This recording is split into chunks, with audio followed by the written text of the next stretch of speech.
রাসূল সাল্লাল্লাহু আলাইহি ওয়াসাল্লাম বলছেন, রাজুলুন তাসাদ্দাকা বিসাদাকাহ। মানুষ তো সাদাকা করে, মানুষ দান করে। যারা দান করে তারা আল্লাহর ভয়েই দান করে। আর যারা লোক দেখানোর জন্য দান করে সেটাকে দান হিসাবে পরিগৃহীত হবে না। এক গল্পের শুরুতেই অভিজ্ঞতার আলোকে আপনাদের সামনে বলতে চাই, আপনাদের জীবনের ঝুড়ি, অভিজ্ঞতা ঝুড়ি অনেক বড়। সেটি হলো, একটা কম্বল দিতে 20 জন লোক কম্বল ধরে থাকে আর একজনকে দেয়।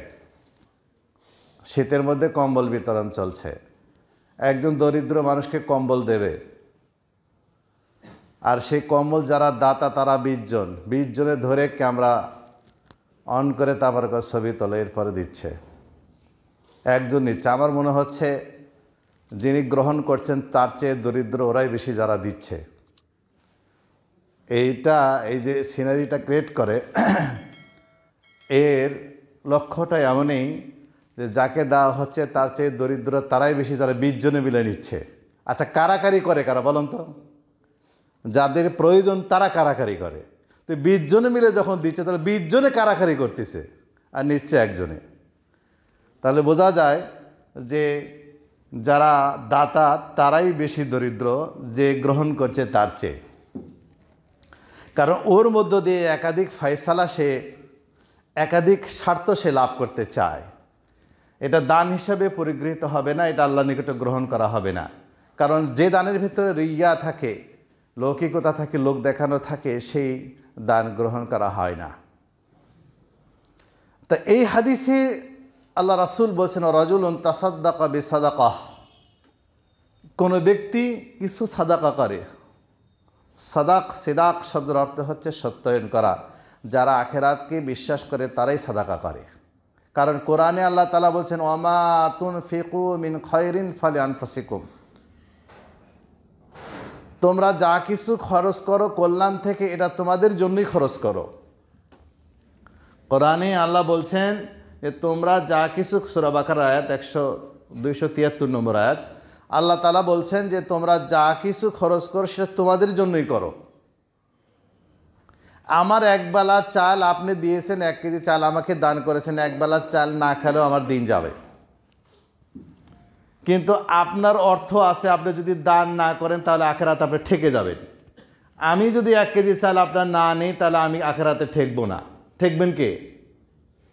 কথাটা বুঝেন, কোরআনে আল্লাহ কি বলেছেন? ঠেকবে সেই যে দান করে না, সেই ঠেকে যাবে কিয়ামতের দিনে। আর যে গ্রহণকারী সে ঠেকবে না, ও খেয়ে না খেয়ে দিন চলে যাবে। কিন্তু যিনি দাতা তিনি কিয়ামতের দিন ঠেকে যাবে। আল্লাহ এই জন্যই বলছেন, ওয়ামা তুনফিকু মিন খায়রিন ফালিআনফুসিকুম। তোমরা যা কিছু খরচ করো সেটা তোমাদের নিজের জন্যই খরচ করো, এই উপলব্ধিটা তোমাদের থাকতে হবে। আর সেই খরচটা হবে একেবারেই সম্পূর্ণ নিছক আখিরাতের উদ্দেশ্যে। তাহলে ইনশাআল্লাহ ওইটা কাজে আসবে। এখানে রাসূল সাল্লাল্লাহু আলাইহি ওয়াসাল্লাম বলছেন, রাজুলুন তাসাদ্দাকা বিসাদাকাহ। যারা আখিরাতকে বিশ্বাস করে তারা সাদাকা করে। ফাআখফাহা, অত্যন্ত গোপনে সাদাকা করে। ফাখফা হাত্তা লা তা'লামা শিমালুহু মা তুনফিকু ইয়ামিনুহু। এমনই গোপনভাবে খরচ করে যে ডান হাতে যা খরচ করলো বাম হাতে তা জানলো না। মানুষ তো জানবেই, বাম হাত জানবে না? 2 হাত মিলেই তো দেয়। কেন এই কথাটা আল্লাহ রাসূল সাল্লাল্লাহু আলাইহি সাল্লাম বললেন? ডান হাতে যা খরচ করবে বাম হাতে তা জানে না, এমন গোপনভাবে খরচ করতে হবে। কেন এই কথাটি বললেন? মানে দানের বিষয়টা একান্তই ব্যক্তিগত বিষয়। আপনার স্ত্রীও জানবে না, স্ত্রী আপনার পোশাক বাড়ির সদস্যরা দান করতে দেয় না, ও দেয় না, অভাব লেগেই থাকে।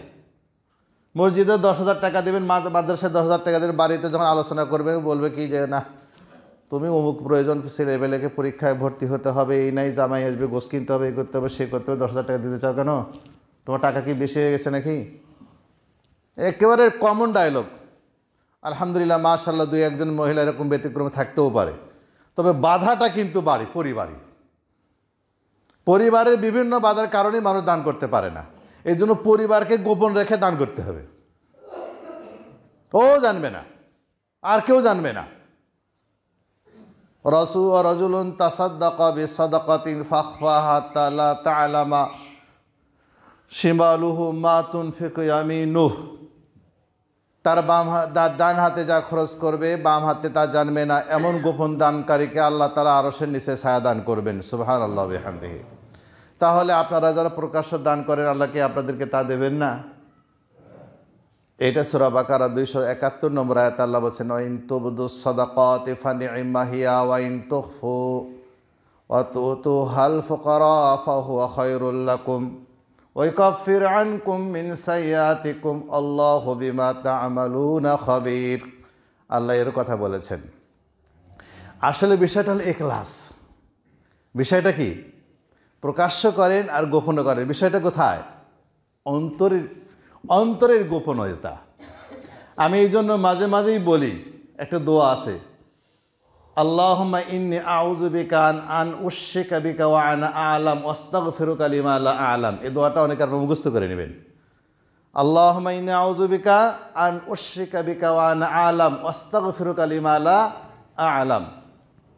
আল্লাহ, আমি তোমার কাছে আশ্রয় চাচ্ছি ওই শিরকের বিষয়ে যে শিরকটা আমি জেনে শুনেই করি, আর ওই বিষয়ে তোমার কাছে ক্ষমা চাচ্ছি যে শিরকটা আমি না জেনে করি। তো দান যারা করে, দান যদি ইখলাস না থাকে, এটা যদি অন্তরে ইবাদতে পরিগণিত না করতে পারে, তাহলে ওটা শিরক হয়ে যাবে। এই জন্য দোয়া, আল্লাহুম্মা ইন্নী আউযু বিকা আন উশরিকা বিকা ওয়া আনা আ'লাম ওয়াস্তাগফিরুকা লিমা লা আ'লাম। যাই খরচ করবেন মনে করে রাখবেন, এই দোয়াটা বলবেন যে আল্লাহ, আবার অন্তরের বিষয়টাকে তুমি শিরকের অন্তর্ভুক্ত করো না। তো যিনি প্রকাশ্য দান করেন তারও অন্তরের বিষয়টা আল্লাহ জানেন, আর যিনি গোপনে দান করেন তারও বিষয়টা জানেন। তবে যদি শিরকের আশঙ্কা থাকে, রিয়ার আশঙ্কা থাকে, রিয়া আর শিরকুল আসগার, লৌকিকতা হলো একটা ছোট শিরক। এই ছোট শিরকটাকেই মানুষের দানের ক্ষেত্রে বড় বাধা হয়ে দাঁড়ায়, দান কবুলিয়াতের পর্যায়ে যায় না। তা আল্লাহ তাআলা বলেছেন, ইন তুবদুস সাদাকাতি ফানি'মা হিয়া। তোমার অন্তরে যদি ইখলাস থাকে আর ইখলাসের সাথে যদি দানটা যদি প্রকাশ্য করো, তাহলে এটা খুব ভালো। কথাটা বুঝেছেন কি আল্লাহর কথা? 271 নম্বর আয়াত, যে তুমি যদি দান করো, তোমার অন্তরে ইখলাস সহকারে প্রকাশ্যে দান করো, ফানি'মা হিয়া, তাহলে খুবই ভালো কথা। ইখলাসও আছে, প্রকাশ্য দান আছে। ইখলাস সহকারে প্রকাশ্য দান করেছো, ইখলাস আছে, প্রকাশ্য দান আছে, তোমার দেখে দেখে অন্য একজন দান করবে, এই উজ্জীবিত করবার জন্য, উৎসাহ দেবার জন্য, তাহলে খুব ভালো কথা। ওয়া ইন তুখফুহা ওয়া তুতুহাল ফুকারা ফাহুয়া খায়রুল লাকুম। যদি তুমি গোপনে করো, এটা যদি গরিবদেরকে দিয়ে দাও, ফাহুয়া খায়রুল লাকুম, সেটা আরও ভালো সবই, কিন্তু নির্ভর করছে মানুষের ইখলাসের উপরে। তো বর্তমান যুগে আমরা যারা আছি, আমাদের ভিতরে আমরা আসলে অন্তরের দিক থেকে আমাদের অন্তরকে নিষ্কলুষ কেউ, একেবারেই দোষমুক্ত কেউ করতে পারি না। কিছুটা হলে ভাব আসেই, কারণ ভাবের উপরেই তো আমাদের দেশটা চলছে, দেখানোর উপরেই তো চলছে। আমি মানুষ হিসাবে আমারও ভাবটা থাকা স্বাভাবিক। এই জন্য যত দূর পারা যায় গোপনে গোপনে দান করা, এই দানটা আল্লাহ রাব্বুল আলামিন গ্রহণ করবেন। ওয়া ইউকাফির আনকুম মিন সাইয়্যাতিকুম আল্লাহু বিমা তা'মালুনা খাবীর। যদি গোপন দান করো, তাহলে এর উদ্দেশ্যই থাকবে আল্লাহ আমার পাপরাশিগুলোকে তুমি ক্ষমা করে দেবে, আল্লাহ তোমার পাপরাশি ক্ষমা করে দেবেন। আল্লাহু বিমা তা'মালুনা খাবীর। তোমরা যে আমল করো সেই বিষয়ে আল্লাহ তাআলা ভালো করে জানেন। তাহলে গোপন প্রকাশ্য দুটি কোরআনে এই আয়াত দ্বারা প্রমাণিত হয়। এখন আসুন, আসলে দানের বিষয়ে তো অনেক কথাই আছে, কোন দানটা বেশি শ্রেষ্ঠ। আমরা ম্যাক্সিমাম মানুষ অভাবে থাকি, আর ম্যাক্সিমাম মানুষ যারা অভাবে তারাই বেশি জান্নাতে যাবে। সুবহানাল্লাহ বিহামদিহি। কথাটা বুঝেছেন কি? আমরা আমাদের সমাজের বেশিরভাগ মানুষ অভাবী মানুষ, আর জান্নাতে যারা যাবেন অভাবী লোকেরাই বেশি যাবে। তাহলে এই অভাবী অবস্থায় দান করাটাই আল্লাহর নিকটে বেশি প্রিয়, বেশি পছন্দনীয়। বাজার করতে গেলেন, জানেন 1000 টাকা দিয়ে বাজার করা খুব কষ্টকর, এর মধ্য হতে আগে ভাবলেন না, আগে এই জায়গা থেকে কিছু কমিশন বার করব। কোন জায়গায় টাকা তুলতে গেলে কমিশন লাগে না, টাকা তুলতে গেলেও কমিশন লাগে, খরচ করতে গেলেও কমিশন লাগে। তা আল্লাহর পথে কিছু আমাদের দেশে আলহামদুলিল্লাহ এরা যারা যে সিস্টেমগুলো চালু করেছেন আজ থেকে মানে শত শত বছর আগে, কত না ভালো করছেন। যে এই যে মুঠির চাল তোলার অভ্যাস, ওই যে ভাতের চাল থেকে 1 মুঠ করে চাল রেখে দেওয়া, 7 দিনে 3 সাজে 3 মুঠ 1 পা হয়ে যায়। তাহলে 3 সাজে 3 মুঠ 1 পা যদি হয়, তাহলে 7 দিনে কতখানি হচ্ছে? 7 দিনে 2.5 কেজি চাল হয়। এটা হচ্ছে দৈনন্দিন দান। এই দানটা হলো কি, অভাবে থাকার পরেও জানে আমার 1 সার চাল লাগবে, 1 কেজি চাল লাগবে, তার মধ্যে থেকে 1 মুঠ চাল প্রথমেই উঠিয়ে দিয়ে ভাত পাক করা শুরু করে দেয়। এই সিস্টেম আগে থেকে যে চালু করে যে সমাজে আসে, অদ্যবধি চলে আসছে। যদিও আমাদের এখানেও আছে, আমাদের মসজিদেও আছে, একেবারে মুসলিমীয় কয়েকজন। আগে তো প্রায় এই 20 কেজি চাল উঠতো, এখন আস্তে আস্তে 10 কেজি 12 কেজি 8 কেজি চাল এখন ওঠে। অথচ আমাদের এই সমাজের লোক সবাই বসবাস করে। এটা একটা অভাবে থাকা অবস্থায় একটা ছোট্ট নিয়মিত দান। সেদিন হাদিসে বললাম, ওয়া ইন্না মিন আহাব্বিল আমাল ইলাল্লাহি মা দামা ওয়া ইন কাল্লা। আল্লাহর নিকটে প্রিয় আমল হলো ওটাই যেটা অল্প হলেও সর্বদা করা হয়, অল্প হলেও সর্বদা হয়। সেই দানটাই সবচেয়ে শ্রেষ্ঠ দান, আল্লাহর নিকটে প্রিয় দান। তো মুঠির চালটা কোথায় গেল? মুঠির চালটা বন্ধ হয়ে যাচ্ছে কেন? ভাত তো সবাই খাচ্ছে, দিলেও বা যারা দিচ্ছে 1 পা চাল, মায়েরা যারা উপরে আছেন, বাড়িতে আপনারা যারা আছেন, এটা করবেন, কথা বলবেন। শুধু আমাদের মসজিদে না, যেখানে যারা আছেন সবার প্রতি একটা অনুরোধ থাকবে যে হলো, আপনি খাওয়ার আগে 1 মুঠ চাল আল্লাহর হস্তে দিয়ে দিলেন। এটা কি 4টিখানি কথা নাকি বলুন তো? ভাবেন, জায়গা থেকে, আপনার জায়গা থেকে ভাবেন যে রান্না করার শুরুতেই 1 মুঠ চাল উঠে আগে আল্লাহর রাস্তায় দিয়ে রাখলেন। এই সিস্টেম যারা চালু করেছিলেন, নিঃসন্দেহে তারা অবশ্যই বড় জাযা খায়ের পাবেন ইনশাআল্লাহ। খুব একটা ভালো সিস্টেম। কিন্তু এটা তুললো কারা? আমরাই তুলে ফেলে দিয়েছি। কেন এত অবহেলা? হঠাৎ করে যদি যাই মুঠির চাল তুলতে, তাহলে 1 পা চাল দিয়ে দেয় অন্য জায়গায় বস্তা থেকে। না, বস্তা থেকে 1 পা চাল দেওয়া আর মুঠির মানে কৌটা থেকে। আমি যখন এর আগে এক জায়গায় ছিলাম, তো সেখানে 165 ঘর মানুষ জামাতে ছিল। তো সবার বাড়িতে আমরা এই মাটির একটা করে বড় দিয়েছিলাম, কলস, এবং ওই বাড়িতে ঝুলে রেখে দিয়েছিলাম যে এইটা আপনারা এখানে দিবেন। এটাও আমাদেরই থাকলো, পাত্রটাও আমাদের থাকলো, চাল আপনারা দিবেন ঝুলিয়ে থাকলো। ওই বস্তা থেকে চাল আমরা দিলে নেব না। কারণ চাল আমরা যতখানি উপকৃত হচ্ছি, আপনি 1 মুঠ চাল দেওয়ার কারণে আপনার খাদ্যে আলহামদুলিল্লাহ বরকতে পরিপূর্ণ হয়ে যাবে। সুবহানাল্লাহ বিহামদিহি। অতএব ওই জায়গা থেকে 1 মুঠ দিবেন। আমি বস্তা থেকে আপনার 1 মুঠ চাই না, 1 কেজি থেকে 1 মুঠ চাই আমি। তাতে আমার ফায়দা হলো কি, 3 সাজ পাক করতে গেলে 3 মুঠে 1 পা হয়, আর হচ্ছে সপ্তাহে 2.5 কেজি হয়। আর দিতে গেলে বস্তা থেকে তখন 1/2 কেজি দেয়, এর বেশি তো দেয় না। কিন্তু পাচ্ছি কত? 2.5 কেজি হিসেবে, না হলে 1.5 কেজি, না হলে 100 কেজি পাবো তো একটা। কিন্তু এই দানটা উঠে গেল। কিন্তু আমি এই সিস্টেম চালা করার জন্য, বরকাহ আল্লাহর পক্ষ থেকে বরকাতের জন্য, রহমত পাওয়ার জন্য প্রত্যেকটি পরিবারে এই সিস্টেমটা চালু রাখা দরকার। এটা মায়েদের সবচেয়ে, বাড়ির যে কর্ত্রী থাকবেন, মহিলার ভূমিকা সবচেয়ে বেশি। এটা হচ্ছে একটা গোপন দান, কেউ জানে না, কেউ জানে না। ওই যা গেল মসজিদ থেকে যারা আদায় করে তারা গেল, যা চুপ করে নিয়ে এসে মসজিদে জমা করলো। আরেকটা কি দান, এটা হলো শ্রেষ্ঠ দান হচ্ছে খাদ্যের দিক দিয়ে, খাদ্যদান। তো এই মতো সালাম খাদ্যদান হচ্ছে, অন্নদান হচ্ছে, গায়েও বাঁধে না। এই সিস্টেমটা চালু করার জন্য আমি অনুরোধ করব। আমাদের এখানে অনেক, প্রায় এখনও 100-র উপরে আমাদের জামাতের সদস্য। তাহলে এই লোকগুলো যদি দেয় তাহলে কতটি চাল ওঠে? কিন্তু চাল 8 কেজি হয়ে গেল। প্রকৃত পক্ষেই অমা তুনফিকু মিন খয়রিন ফালি আনফুসিকুম, লক্ষ্যটা ছিল যারা দান করবে তাদের উপকার, তারা তো উপকার বন্ধ করে দিল, বারাকা উঠে গেল। তা আল্লাহ তাআলা বলছেন এই জন্য আমি অনুরোধ করব এটা একটা চালু করা। বাজারে যাবেন, নিয়মিত বাজার করতে কিছু দান করবেন, আল্লাহ বারাকা দান করবেন। এটা গোপন দান, এর জন্য আল্লাহু আকবার কওয়া লাগে না, এর জন্য তাকবীর কওয়া লাগে না, এর জন্য ঘোষণা লাগে না। ঘোষণা লাগে এর জন্য ঘোষণা লাগে না, এর জন্য তাকবীর বলা লাগে না, 14 গোষ্ঠী মাইকিন করে জান্নাতে পাঠিয়ে দেওয়ার প্রয়োজন হয় না।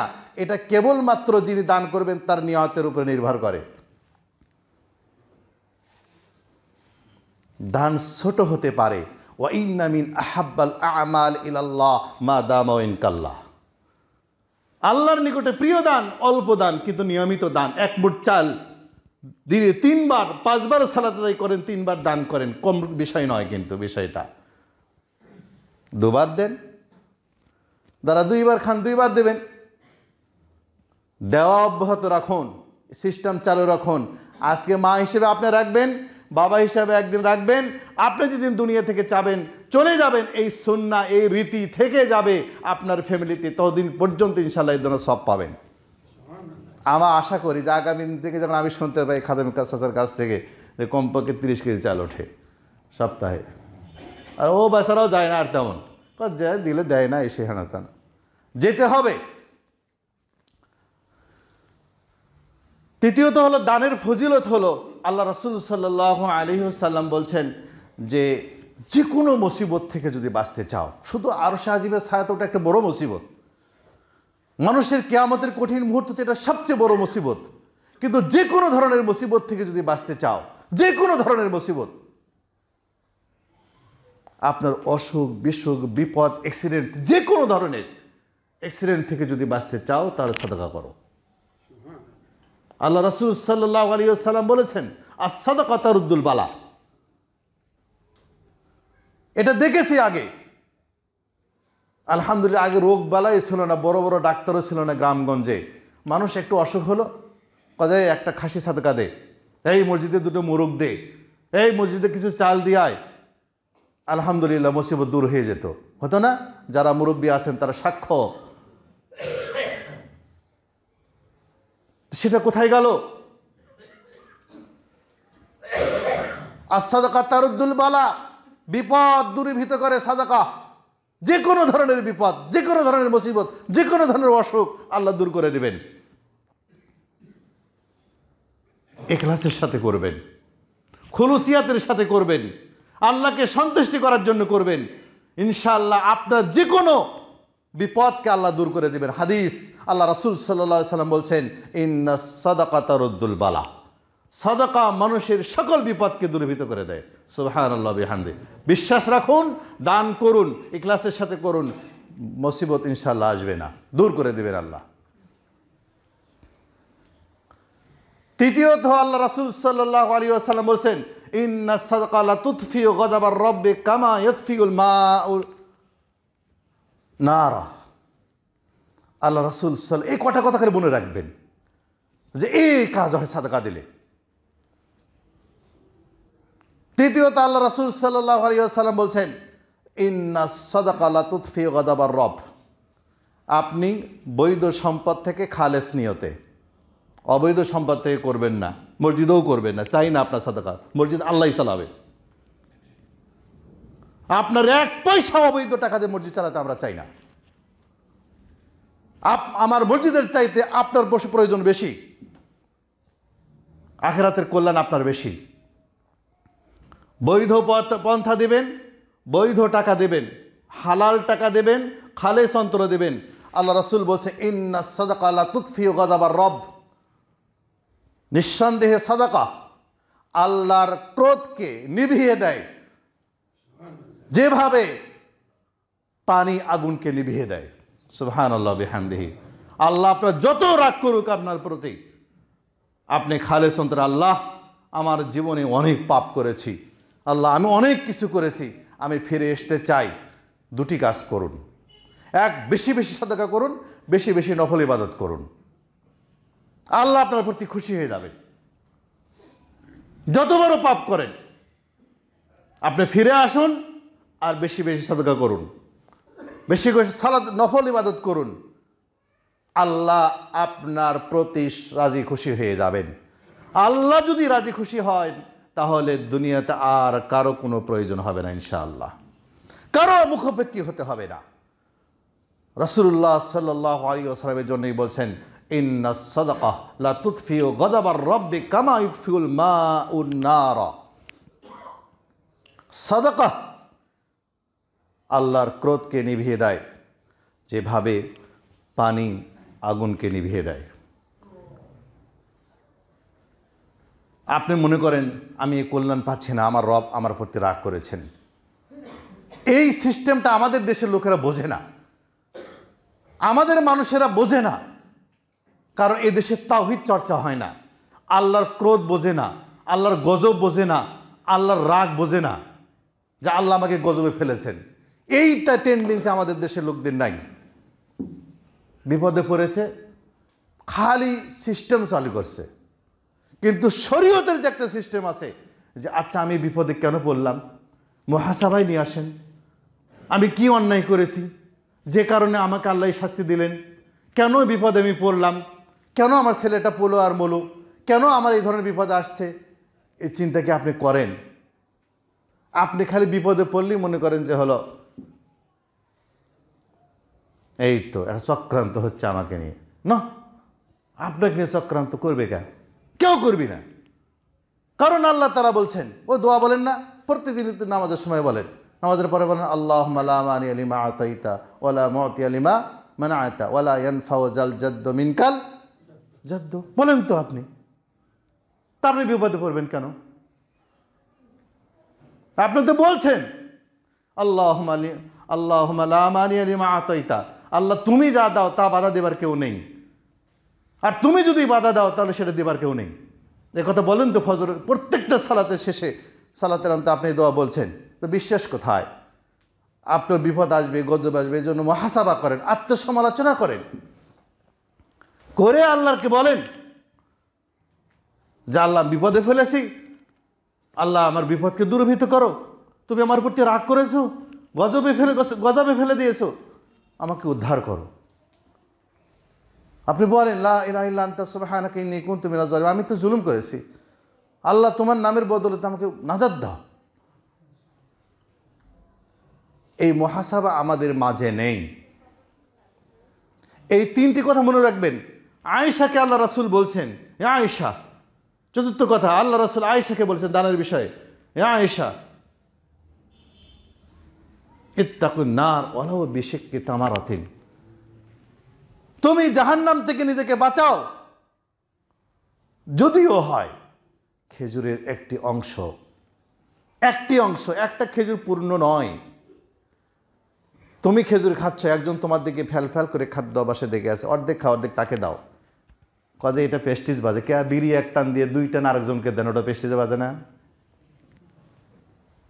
অবৈধ কাজে পেস্টিজ নেই, আত্মসম্মান বোধ নাই, আর বৈধ কাজে আত্মসম্মান বোধ আসে, মোহাব্বত বাড়ে এগুলোতে।